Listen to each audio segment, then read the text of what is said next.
gonna wrap it up here, but I want to say I just rewatched. I watched it in the theater when it came out as a kid. Ninth Gate with Johnny Depp, Roman Polanski movie. I remember hating it as a kid because it was boring. Watching it again, it's still pretty slow. I'm not really a fan of Polanski's later work. I watched Ghost Rider too, and I didn't really enjoy that either. But it's definitely funnier than I remember. And what really struck me more than anything is that it came out the same year as Eyes Wide Shut. And it's sort of about the same thing. It's about the idea of the rich as a satanic occult force that seeks dominion through ritualized sadism and like debauchery. But whereas Kubrick is looking at that through like a sterile but still deeply judgmental and scouring eye, Polanski's kind of like, LOL, this is hilarious. And it's probably because like Kubrick knew about all the horrible shit rich people did from afar, but being, you know, a spectrum germaphobe weirdo, Goldbug, he probably didn't do anything about it. Whereas Polanski, as we know, is one of the evil demon rich people. He is one of the Epstein level perverts. And so, even though they came out the same year, and I can't imagine, like, I kind of imagine, like, he heard about it. I don't know, because Eyes Wide Shut was being made for, like, 5 years, right? It took him forever to make it. And I just imagine Polanski being like, oh, Stanley, what are you doing? It's great. Come on. Get some rare books, some togas, we'll do some horrible sexual assaults, it'll be fun. Erase me from the book of life, inscribe me in the black book of death. Admit me to the ninth gate.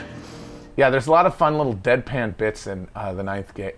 The Ninth Gate. There's one scene when Johnny Depp is poring over this satanic tome to find these engravings made by Satan, and he's there. He's in the office of this rich French scholar woman in a wheelchair whose book he's borrowing, and he gets knocked out. And when he wakes up, she's strangled in her wheelchair, and it's like on, and he turns it around. And she just shoots out of the room through the doors, and the doors fly open, and the other room is on fire.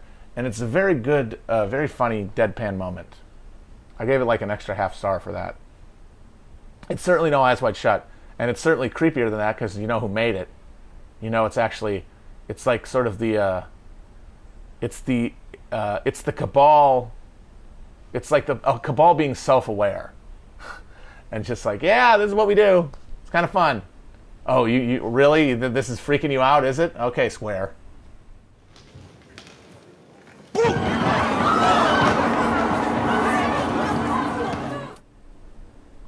Thoughts on transhumanism?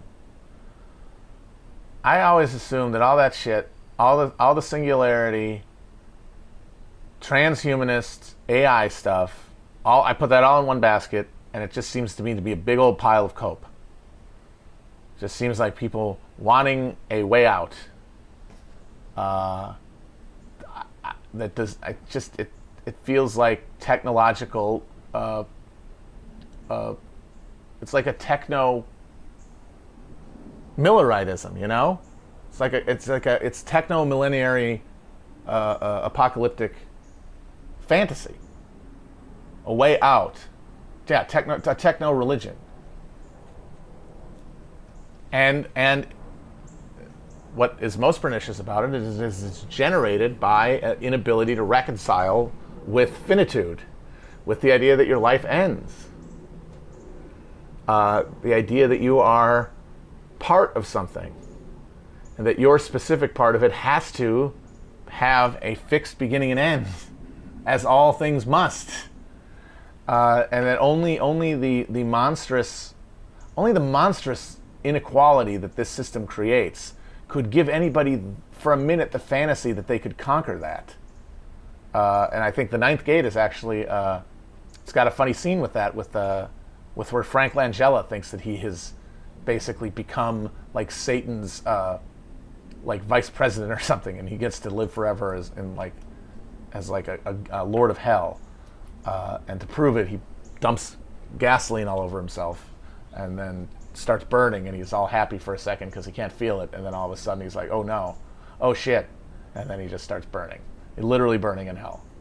And that's what all these guys are going to end up. All these fucking transhumanist, deluded, wild wackos. Even if any of this stuff was real, if it wasn't just fantasy, in my opinion, it's like the fucking mercury tonics that ancient Chinese emperor who thought he was going to be immortal drank.